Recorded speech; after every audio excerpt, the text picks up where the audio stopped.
I am finally recording my.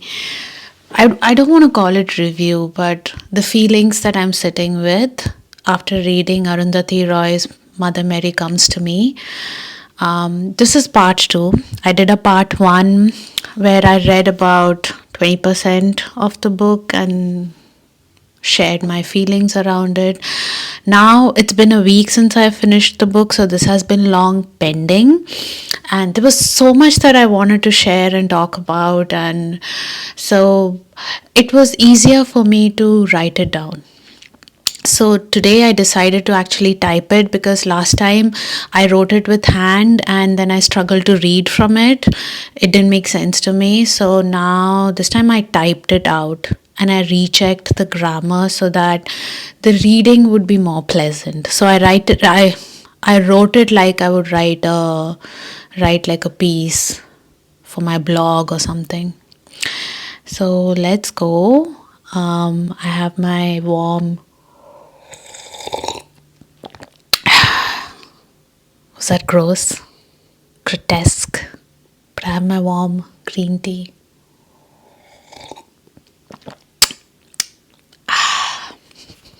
You ready? I have title. Maybe I should do the title in the end. I am loving seeing how people I most interact with on social media are talking about Mother Mary Comes to Me like no other book.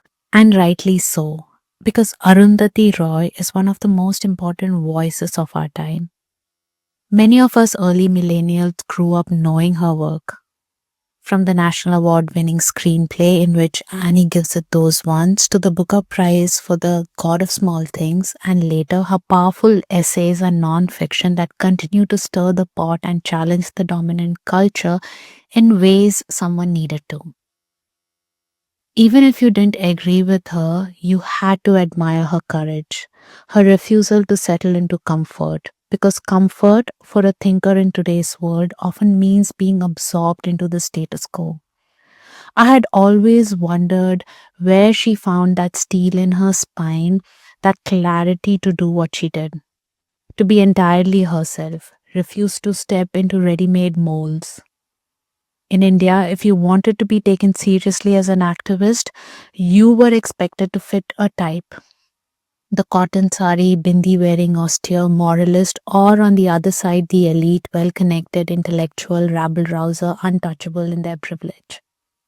But Arundhati was neither. She remained entirely her own, uncompromising, unpredictable, and fiercely original. For me, this book feels like the tell all I wish I had 20 years ago.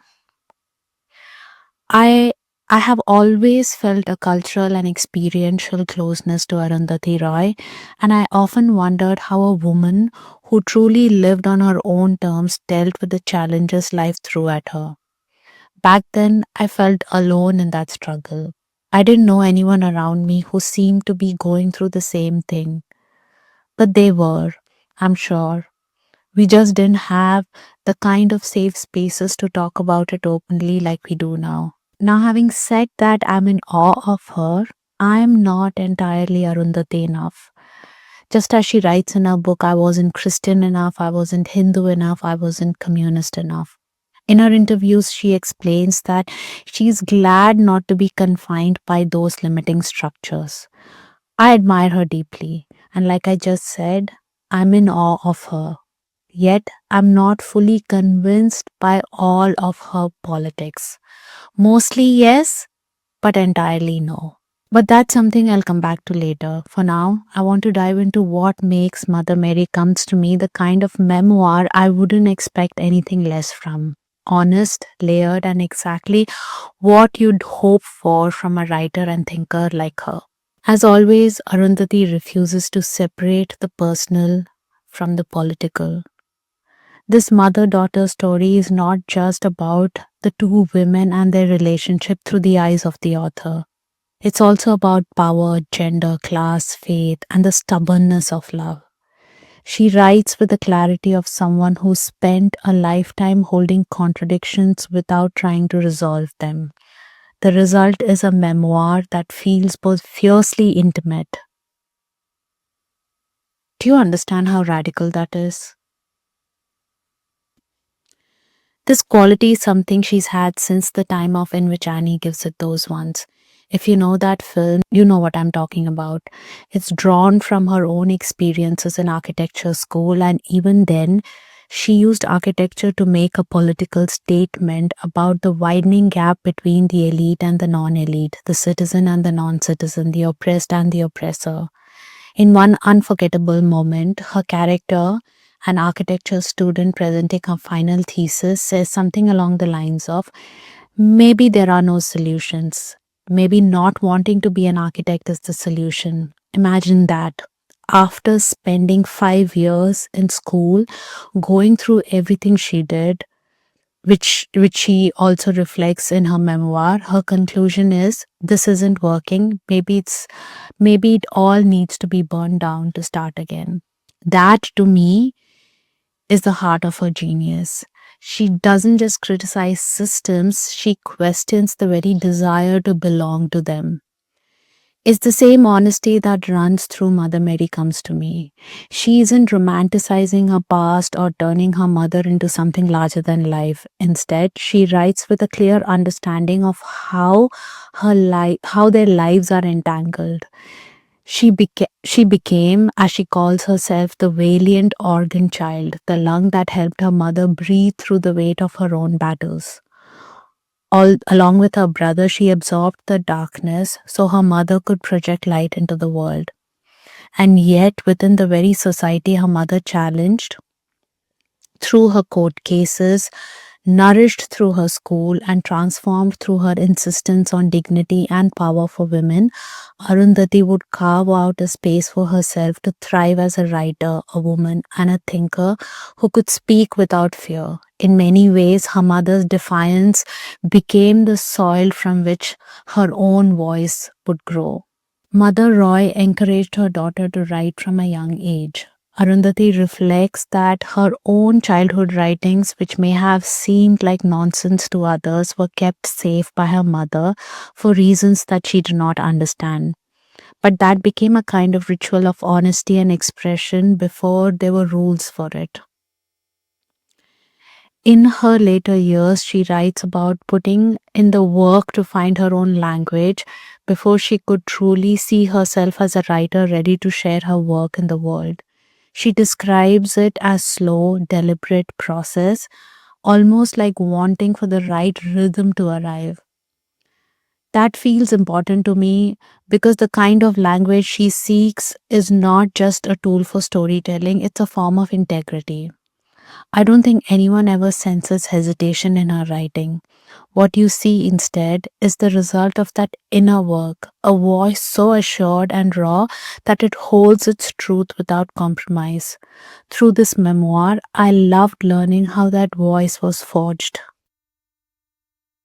It pleasantly surprised me to learn how much loving effort Arundhati put into caring not just for her mother but also for her estranged father, whom she later reconnected with, as well as her stepdaughters, her husband, and in laws.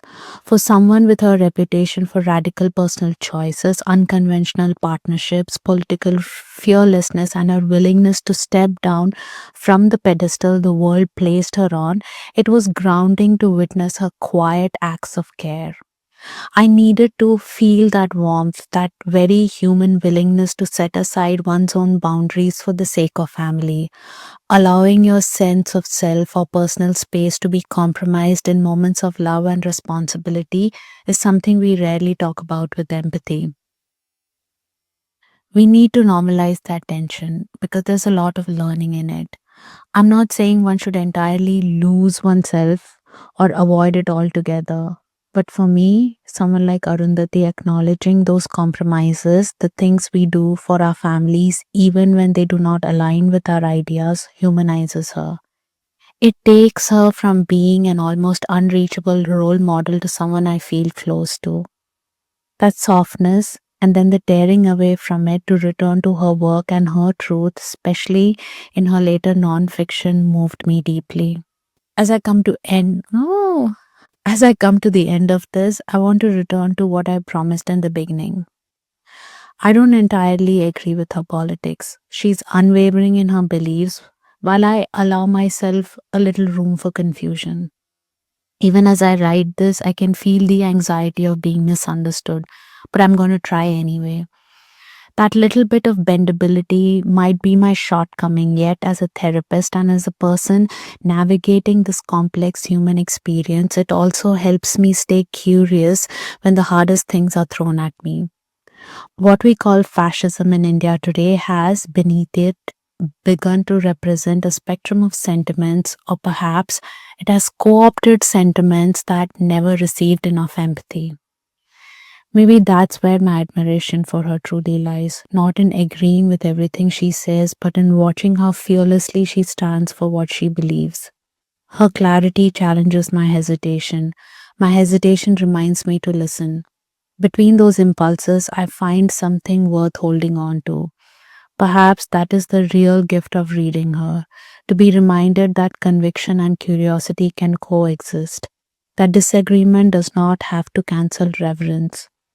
In a time that demands certainty, her writing invites me to live inside the questions a little longer, to stay open to what feels unresolved. And I call this piece the gift of staying unresolved. Let me know what you think.